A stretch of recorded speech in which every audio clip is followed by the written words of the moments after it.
남을 위해 살라라는 제목으로 하나님 말씀 증거하도록 하겠습니다. 오늘 사도행전 9장 32절은 그 앞에 있는 8장 25절과 연결이 되어 있습니다. 그 중간에는 그 삽입이 되어 있다 이렇게 생각하면 맞다고 생각을 합니다. 8장 시작할 때 이렇게 시작했습니다. 예루살렘에 핍박이 있었습니다. 그러다 보니까 사람들이 다 흩어졌고 유대와 사마리아 등으로 흩어졌습니다. 성경 기록 말고를 보면은 한 150군데로 이렇게 흩어졌다고 얘기를 합니다. 그러다가 사마리아에 빌립 집사가 내려갔습니다. 큰 부흥이 일어났습니다. 8장 14절 같은 데 보니까 사마리아도 하나님의 말씀을 받았담을 듣고 베드로와 요한을 보냈다 이런 말씀이 나옵니다. 그러니까 사마리아에 부흥이 일어났다 그러니까 예루살렘에서 야 특이한 일이다 한번 알아보러 가자. 그래서 베드로와 요한을 보냈습니다. 갔더니 말씀을 받았는데 이게 성령이 임하지 않았던 것 같아요. 그래서 안수했더니 성령이 임하더라. 그게 그 스토리입니다. 그러고 난 다음에 이제 돌아오는 길인데 사마리아 여러 마을들을 거쳐서 이제 예루살렘으로 돌아오는 길입니다. 그러다가 그 중간에 이렇게 삽입된 사건이 두 가지가 들어가 있는 것입니다. 좀 내용이 길었죠. 첫 번째는 빌립이 에티오피아 내시에게 전도하고 세례하는 장면, 이게 삽입 1. 또 두 번째 삽입된 내용은 뭐냐면 핍박자 사울이 회심하고 변화되어서 전도자가 되는 것, 이게 삽입 2. 그리고 이제 세 번째 다시 이 사건으로 돌아오는 것입니다. 베드로 사건으로 돌아오는 거예요. 오늘 스토리입니다. 근데 이 세 가지 내용이 다 공통점이 있습니다. 빌립 사건이나 사울 사건이나 오늘 읽었던 베드로 사건이나 100% 이방인을 위한 사건입니다. 그러니까 이제까지 복음이 이방인에게 전달되지 않았는데 드디어 이방인에게도 복음이 전파되더라. 이거를 보여주고 있다라는 것입니다. 이거는 지금으로서는 뭐 당연한 일이지만 당시로서 볼 때는 불가능한 일이었다라는 것입니다. 진짜 누구도 본 적이 없었던 새로운 일이에요. 이 광야의 길이 열리고 사막에 강이 흐른다. 이사야서의 말씀과 마찬가지로 이건 정말 생소한 일입니다. 처음 일어난 일이라는 것입니다. 그래서 우리 수요일 날도 말씀을 살폈죠. 영광이 뭡니까? 요한복음 12장 보니까 예수님이 알려주신 영광은 벽을 뛰어넘은 선교, 또 하나는 나를 희생해서 죽이는 십자가. 그러니까 교회가 영광이 가득하기 위해서는 선교가 있어야 되고 십자가가 있어야 됩니다. 근데 이게 선교 사건이죠. 그러니까 오늘 이 사건은 예수님께서 디자인하신 영광스러운 모습 이런 것들을 보여주고 있다라는 것입니다. 요한계시록 7장을 보면은 거의 9절 10절에 천국에서 예배드리는 영광스러운 모습을 보여주고 있습니다. 특징이 뭐냐? 각 나라와 족속과 백성과 방언에서 이렇게 나와요. 그러니까 한 지역이 아니라는 거예요. 그러니까 나라를 뛰어넘고 족속을 뛰어넘고 이 말이 다른 방언을 뛰어넘어서 그저 아무도 셀 수 없는 허다한 무리들이 모여서 예배드릴 때 뭐라고 예배드립니까? 구원하심이 보좌에 계신 어린 양과 하나님께 있도다. 그게 영광이다라는 거예요. 그래서 우리 크리스찬이라 그러면 영광이 무엇인지를 명확히 알아야 된다라는 것입니다. 다양성이 영광입니다. 청년만 모여 있을 때 이거 영광스럽지 않아요. 장년도 모일 때 영광스럽고 남자만 있을 때 영광스럽지 않아요. 오히려 남자 여자 다 섞였을 때 영광스러운 것이고 또 한국 사람만 있을 때 영광스러운 게 아니라 각 나라 여러 사람들이 모여서 함께 예배드릴 때 가장 영광스럽게 된다. 그것을 오늘 성경은 말해주고 있다라는 것입니다. 흩어졌을 때 이렇게 불길이 타오르듯이 또는 잡초가 막 퍼져가지고 번식하듯이 하나님 말씀이 왕성하게 증거되고 있다. 그것을 보여주고 있습니다. 그리고 오늘 본문 내용입니다.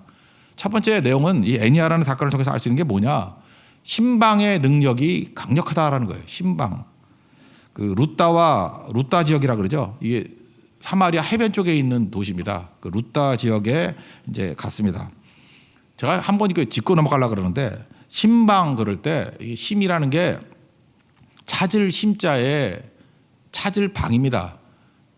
뭐 한자 모르시는 분들은 잘 그랬지만 종종 성도들이 이렇게 기도 제목을 쓰거나 뭐 이렇게 글을 쓸 때 이걸 착각을 하는 것 같아요. 잠깐 신방이라고 써요. 신방. 신랑 신부 할 때 신자가 아니에요. 신방이 아니고 심입니다. 심방. 찾을 심이라니까요. 이거 틀리는 사람 심지어 교육자도 틀리더라고. 이걸 뭐라고 얘기해야 되지?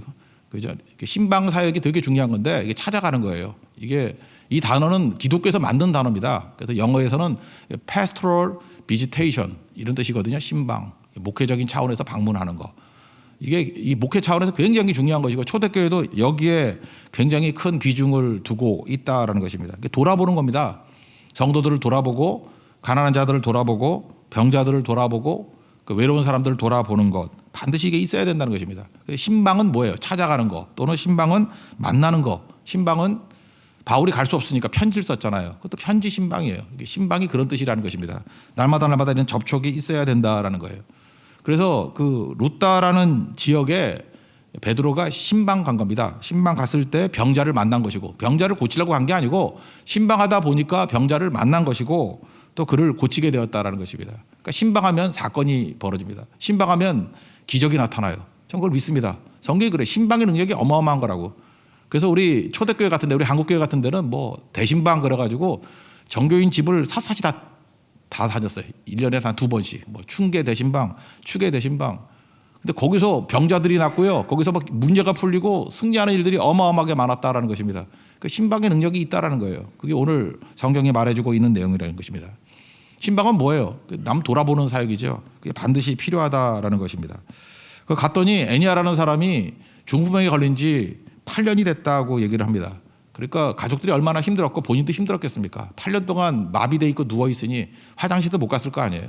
그러니까 우리 주변에 있는 성도들 가운데 이렇게 병든 사람들, 또 병든 사람의 가족들, 또 계속 이렇게 돌봐야 되는 사람들 격려해주고 기도해주고 또 우리 가서 도와줘야 됩니다. 그게 크리스찬의 본분이라는 거예요.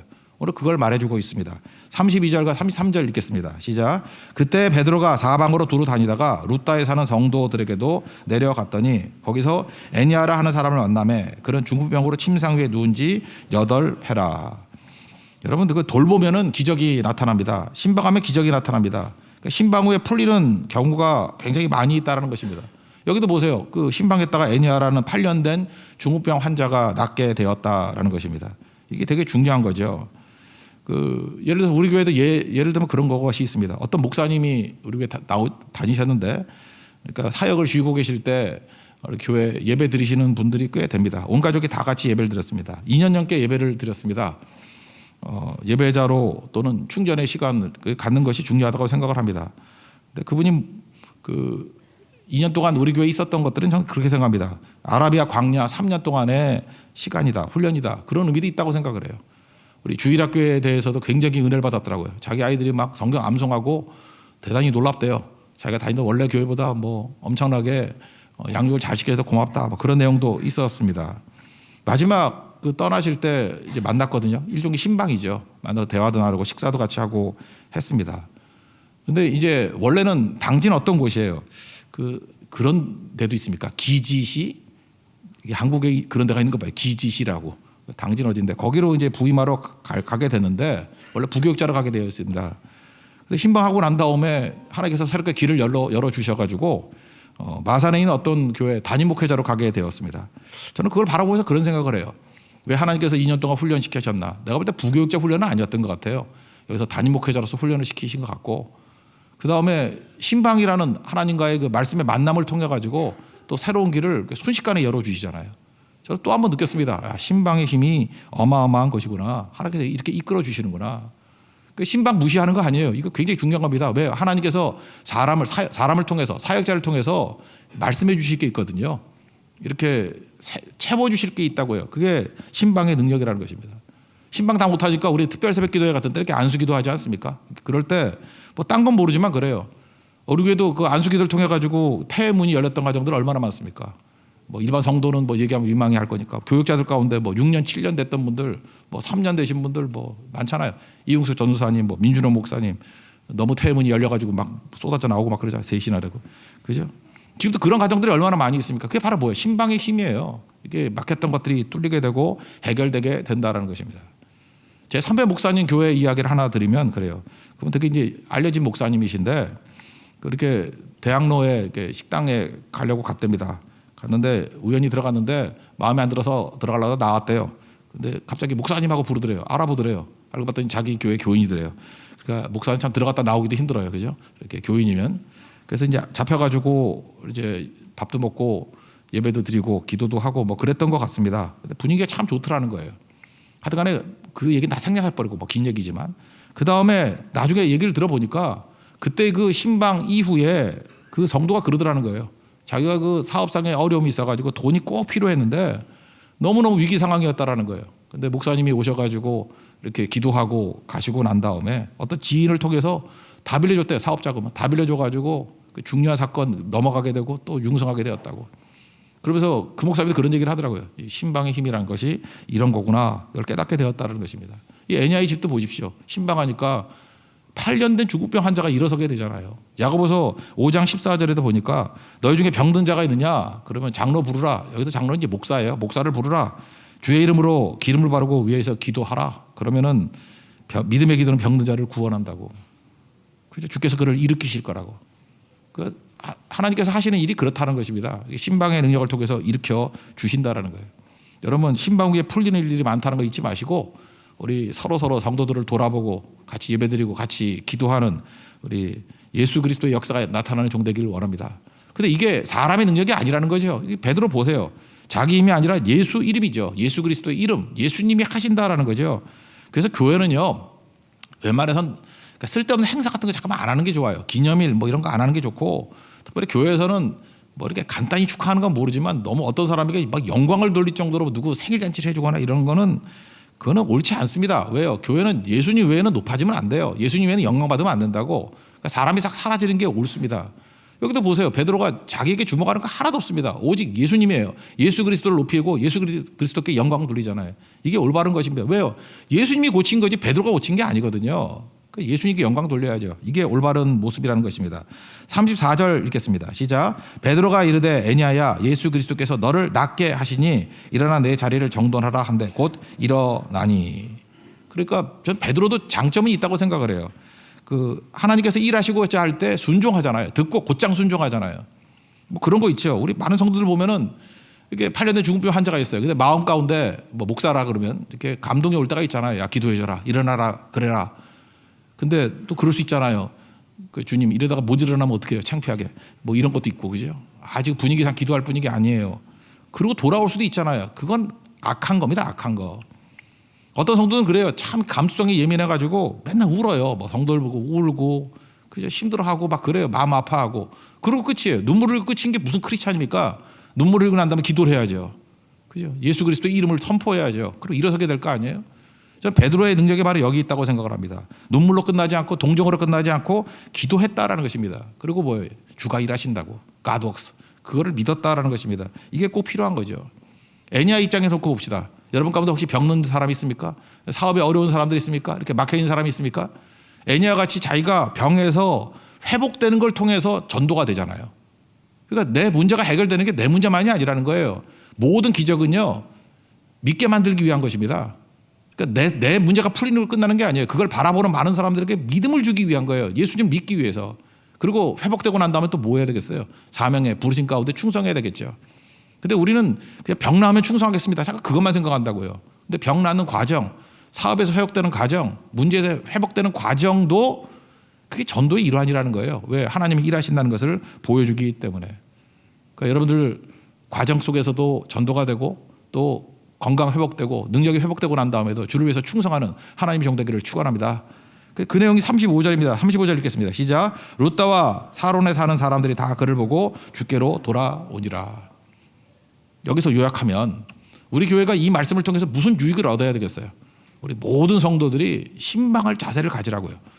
약한 성도, 그다음에 외로운 성도, 병든 성도, 그다음에 필요가 있는 성도들 잠깐 돌아봐야 됩니다. 잠깐 돌아보다가 가서 뭘 해야 돼요? 예배드리고 기도하고 하다 보면 놀라운 능력이 나타나요. 그죠? 일이 풀리기 시작한다는 것입니다. 그리고 꼭 사역자들이 필요하다 그러면 우리 사역자 뒀다 뭐 할 거예요? 놀릴 거예요? 맨날 부르라고 귀찮게 불러가지고 하고 그다음에 또 밥 사주는 거는 뭐 염려하지 마세요. 우리 교육자들 웬만하면 밥도 먹지 말라고. 그런 게 번거로우면 안 되고 꼭 필요한 사역만 하고 빨리 돌아와서 교회에서 밥 먹어요. 그게 되게 중요한 거고. 그런 일들이 왕성하게 이루어지면 교회의 생명의 역사 또 예수님이 일하시는 것들을 눈으로 바라보는 일들이 엄청나게 벌어지게 된다는 것입니다. 잃어버렸던 신방의 힘을 회복할 수 있는 우리 믿음의 종되기를 축원합니다. 그 다음 나오는 게 이제 도르가 이 사람이죠. 룻다에서 좀 더 내려오면은요 요빠라는 데가 있습니다. 거리는 18km랍니다. 그러니까 멀지 않죠. 요빠는 어떤 곳이죠? 구약 성경에 보면 요나가 다시스로 도망칠 때 갔던 항구죠. 요빠는 지금 어디예요? 행정수도라 그러나 뭐 경제수도라 그러나 테라비브. 예루살렘이 수도로 바뀌었지만 테라비브라는 데입니다. 요빠입니다. 요빠.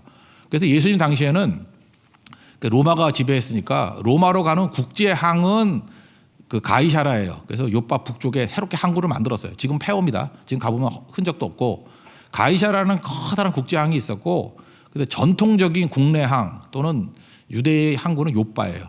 욥바라는 항구. 그리고 항구 도시니까 뭐 분위기를 알겠죠. 사람들이 많이 벅적벅적대고 꽤 큰 도시였다라는 것입니다. 이 도시의 여제자, 최초의 여제자인데 아람어로는 답이다. 예수님이 쓰셨던 언어가 아람어예요. 아람어로는 답이다. 그다음에 헬라어로는 도르가. 그 이름이 두 개인 사람의 특징이 뭐죠? 헬라파 유대인이라는 거죠. 헬라파 유대인이었던 이 다비다 도르가라는 여자분이 계셨다는 것입니다. 믿음이 되게 좋았던 것 같아요. 이 다비다 도르가 다 뜻이 똑같은 건데 뜻은 그냥 아름답다 그런 뜻인데 뜻이 뭐냐? 가젤이에요. 가젤. 가젤 모르나? 영양도 모르나? 사슴 부름 비스무리하게 생긴 애 있잖아요. 맨날 뛰어다니는 애. 동물의 한 거 못 보셨어요? 그 보셔야 된다고. 그래서 이거 성경 때문에. 다비다 도르가가 가젤이라는 뜻이에요. 이렇게 막 화짝화짝 뛰는 거. 되게 예뻐요. 눈이 예뻐. 눈이 예뻐요, 진짜. 그리고 이렇게 영양이라는 걸 우리 알잖아요, 그죠? 우리나라에 가젤은 어째 영양은 있지 않나? 영양. 사슴같이 생긴 거 있잖아요. 그러니까 아름답다 그런 겁니다. 여자는 아름다워야 됩니다. 그래서 이런 이름 많이 지어요. 근데 뭘로 아름답죠? 키 크고 외모가 뭐 훤칠하고 뭐 그런 거 아니죠. 뭐 미술 잘하고 음악 잘하고 뭐 무용 잘하고 뭐 그런 것만은 아니겠죠.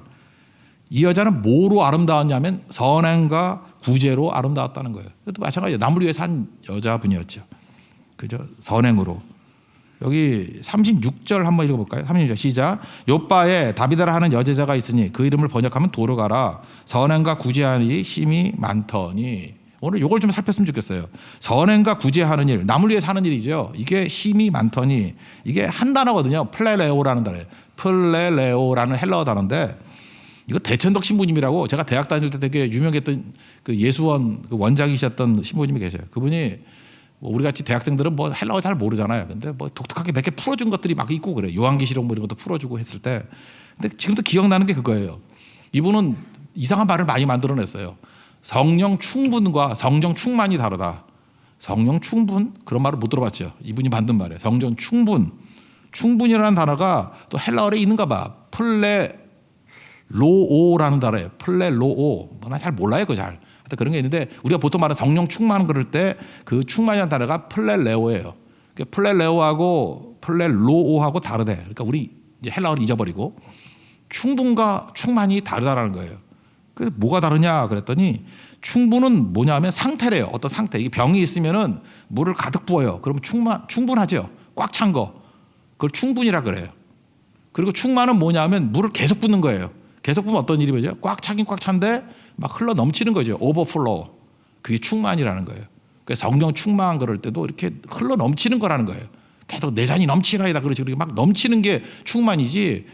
꽉 차 있는 상태로만 있는 건 충분이라는 단어를 써야 된다. 이렇게 설명하는데 와닿더라고요. 그 차이점이 뭐냐? 충분하면 남에게 나누어 주면 비어진대요. 내가 병에 물이 가득 차 있어요. 근데 내가 따라서 누구에게 줘. 그럼 다시 딱 서면은 비어 있죠. 그래서 충분한 사람은 남을 도울 수 없다라는 거예요. 충분은 그냥 자기 만족이라는 거예요. 나는 꽉 찼어. 그런 거라는 거예요. 근데 성령께서는 우리에게 그렇게 주시는 게 아니라 충만하게 주신다는 거예요. 막 갖다 부어준다는 거예요. 그죠? 계속 쏟아지는 물, 뭐 폭포수 같은 걸 예를 들면 되겠죠. 여기에서 뭐 우리가 폭포수 같은 은혜 달라고 맨날 그러잖아요. 끊임없이 공급되는 거. 그러면 그런 병에는 부어주면 다시 차죠. 부어주면 다시 차죠. 여기 심이 많으니라고 돼 있는 이 단어가 충만이라는 단어예요. 플레레오라는 단어. 그러니까 이 도로가는 여자는요, 누구에게 선행과 구제 이렇게 막 베풀었습니다. 베푸는데 하나님께서 날마다 공급해 주시니까 그게 충만한 상태였다는 거예요. 아무리 갖다 부어줘도 또 채워지고 또 채워지고. 왜요? 공급받는 인생이기 때문에. 우리 성도들이 그런 인생을 살아야 된다는 것입니다. 이거 충만이라는 것도 구약에도 많이 나오죠. 열왕기상 17장 같은 데 보면은 엘리야가 사르밧의 과부의 집에 가가지고 뭐 가뭄인데 먹기도 힘든데 마지막 먹을 거 하나 날 위해서 갖고 오라 그러잖아요. 그랬더니 그다음부터 어떤 일이 벌어져요? 가루와 기름이 그치지 않았다. 그게 충만이에요. 플레레오. 계속해서 하나님께서 부어주셔서 먹으면 또 생기고 또 생기고 또 생기고. 그다음에 엘리사도 그런 일이 있었죠. 그 선지 생도의 아내가 있을 때 열왕기하 4장인가요? 거기 가보면은 또 그릇 빌리라 그러잖아요. 갖다 기름 부으면 또 차고 또 차고 또 차고. 빌린 만큼 가득가득 찼다. 뭐 그런 얘기도 비슷한 얘기 같고. 이게 충만이라고. 그러니까 여기서 이 도르가에게 보여주신 말씀이 뭐냐면 우리 믿는 자들에게 꼭 필요한 게 뭐냐면 충만함이라는 거예요. 하나님의 공급을 받는 인생이 돼야 된다. 그러면 끝없이 쓰임받을 수 있다는 거죠. 근데 우리 한국 사람들은 이 개념이 잘 우리에게 와닿지 않아가지고 이 충만이라는 것까지는 알겠는데 충만을 행동으로 하는 단어가 없대요. 이게 대천도 신부님 얘기해요. 뭐 영국에는 있는가 봐. 그래서 한국에는 굳이 본다 그러면 제일 비슷한 말이 낭비라는 단어를 해요. 낭비. 막 써도 또 생기고 또 생기고 하는 거. 낭비. 막 쓸데없이 쓰는 거. 근데 이건 나쁜 뜻이잖아요. 낭비. 그래서 앞에다 붙이는 게 거룩한 낭비. 그 마리아가 막 향유 갖다 붓는 거 있죠. 그런 걸 거룩한 낭비. 이게 계속 공급받는 인생이라는 거예요. 그래서 이렇게 값없이 막 부어주는 거예요. 그리고 대천도 신부님이 말하는 거룩한 낭비의 대표적인 게 십자가라는 거예요. 우리같이 보잘것없는 인간, 아무것도 아닌 인간을 살리기 위해서 하나님의 아들이라는 그걸 갖다가 그 목숨을 바친다는 건 이 낭비 중에 이런 낭비가 어디냐고. 이게 거룩한 낭비라고. 호세아서 보세요. 고멜 같은 여자를 건지기 위해서 모든 걸 다 쏟아부는 호세아의 사랑. 이거 끊임없는 사랑이죠. 그게 하나님의 사랑이라는 거예요. 저는 오늘 성도들이 그냥 간신히 살아가는 인생이 아니라 하나님께서 부어주시는 이 충만한 끊임없는 공급이 있는 인생을 살아가시기를 원합니다. 그러면 얼마든지 나눠줘도 끝나지 않아요. 내가 볼 때 그 담배 피는 사람들도 이런 거 있는 것 같은데 아무리 나눠줘도 고갈되지 않는 거. 불 좀 빌립시다. 그런 거 아니에요? 불을 빌리면 뭐 없어지나? 여기는 불이 일로 넘어가는 거 아니잖아요. 그죠? 그러니까 성령의 불도 똑같은 거죠. 불 빌려주는 게 아니죠. 불 붙인다고 뭐 내가 불이 꺼지나? 우리는 그렇게 불 번지게 만드는 사람이에요. 그게 충만이다. 이런 충만의 역사가 있어야 된다는 것입니다.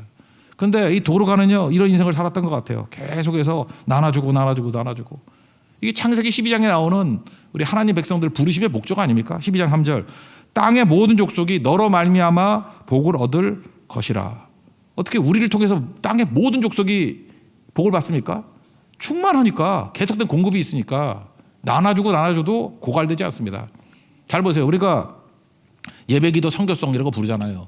예배 드리면 드릴수록 내가 고갈되는 게 아니에요. 성도가 더 많이 모이고 더 많이 모일수록 이건 불이 붙는 거지 고갈되는 게 아닙니다. 기도도 마찬가지죠. 누굴 위해서 기도해 주면 기도하는 사람도 축복받고요. 기도 받는 사람도 축복받고 같이 사는 길이에요.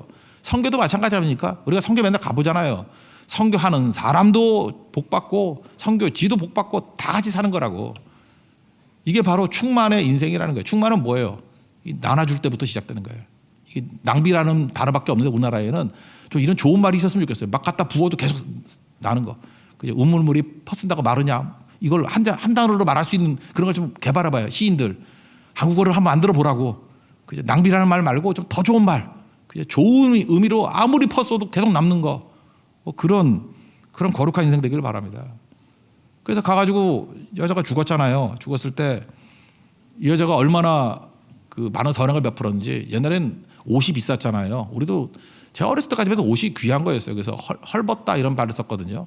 먹지도 못했지만 옷도 없었어요. 그래서 가난한 사람은 겨울에 옷이 없다. 지금은 뭐 갖다 버리는 옷도 더 많잖아요. 근데 진짜 옷이 없었다고. 근데 이 당시에는 겉옷 같은 거는 이불로 썼잖아요. 그래서 밤이 되기 전에 돌려주라. 저당 잡혔으면 뭐 그런 게 성경에 나오지 않습니까? 근데 이 도르가라는 여자는 그 속옷과 겉옷을 만들어서 끊임없이 베풀었던 것 같아요. 죽고 나니까 사람들이 막 모여가지고 통곡하면서 애도하지 않습니까? 그러니까 선행과 구제가 있는 여자였다. 39절 한번 읽겠습니다. 시작. 베드로가 일어나 그들과 함께 가서 이르매 그들이 데리고 다락방에 올라가니 모든 가부가 베드로 곁에 서서 울며 도르가가 그들과 함께 있을 때 지은 속옷과 겉옷을 다 내 보이거늘. 그러니까 도르가의 선행과 구제의 증거를 보여주는 거죠. 우리 속옷과 겉옷 이게 다 그분이 만들어 주신 거예요. 그분이 도와주신 거예요. 그랬다라는 것입니다. 그리고 거기 갔을 때 여러분 그래요. 모든 죽은 사람 앞에서 일어나라 그런다고 일어나는 거 아니고 베드로에게 예수님께서 일어나라 그럴 마음을 주셨던 것 같아. 신약성경도 보면 예수님이 죽었던 사람 살린 게 3번 있거든요. 첫 번째 야이로의 딸, 그러니까 여자 하나 살렸고 주로 이렇게 늙은 사람보다 젊은 사람 많이 살리는 것 같아. 예수님은 그죠? 야이로의 딸 어리잖아.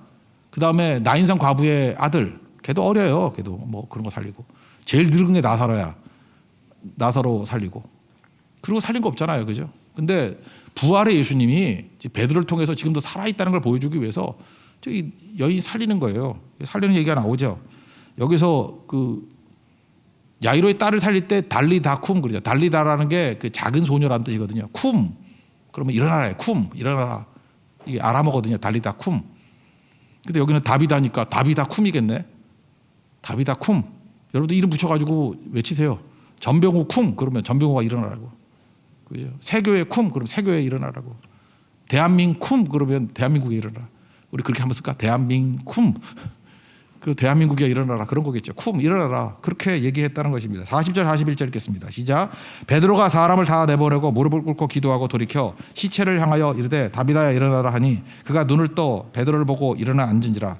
베드로가 손을 내밀어 일으키고 성도들과 과부들을 불러들여 그가 살아난 것을 보이니. 여러분 잘 보세요. 모든 기적의 목적은 내가 잘 먹고 잘 사는 게 아니고 믿게 만드는 거라니까요. 믿게 만드는 거. 아까 애니아가 고쳤을 때도 목적은 믿음이었죠. 그걸 때문에 다 사람들이 믿게 되었다. 교회도 마찬가지입니다. 모든 기적의 사역은 믿음이 생겨야 돼요. 믿음 없으면 아무 소용이 없죠.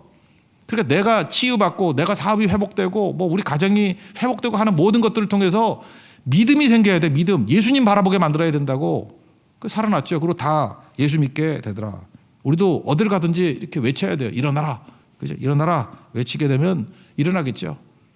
에스겔서 37장 같은 데 보면 마른 뼈를 향해서 일어나라 그러잖아요. 죽었던 거. 우리 주변에 죽은 게 얼마나 많이 있습니까? 우리가 가는 곳마다 일어나라라고 외칠 수 있는 그런 권능의 종 되기를 바랍니다. 42절 읽겠습니다. 시작. 온 요파 사람이 알고 믿는 많은 사람이 주를 믿더라. 그러니까 믿는 사람이 엄청나게 많이 늘어났다. 뭐 그런 거겠죠. 최근에 우리 어떤 형제한테 제가 이제 메시지를 하나 받았습니다. 뭐 지금 직장에서 사는 게 쉽지가 않죠. 어떤 분이 이렇게 파김치가 돼서 들어왔는데도 불구하고 예배드렸다. 그때 그 형제는 그게 부럽대. 파김치가 돼서라도 예배 나올 수 있는 환경이 그게 힘든 게 아니라는 거예요. 이 형제 진짜 힘든 형제예요. 어떤 형제냐면은 방위산업체에 다니는데 이건 뭐 비밀인가 얘기해야 되나? 뭐 잠수함 만들고 뭐 그런데요. 뭐 함정 만들고. 근데 예배 지금 왔는지 모르겠는데 그 예배할 때 자기가 하는 일이 이런 거래요. 시운전한대요. 시운전 뭐 잠수함 타는지 배 타는지 이렇게 하면 뭐 이렇게 남해 쪽에 돌아다닐 거 아니에요? 그러다가 주일 아침에 딱 올라온대. 올라오면 새벽에 승용차를 타고 김해공항으로 간대. 그럼 거기서 항공기를 타고 김포로 온대. 그럼 거기서 지하철을 타고 상수역으로 온대.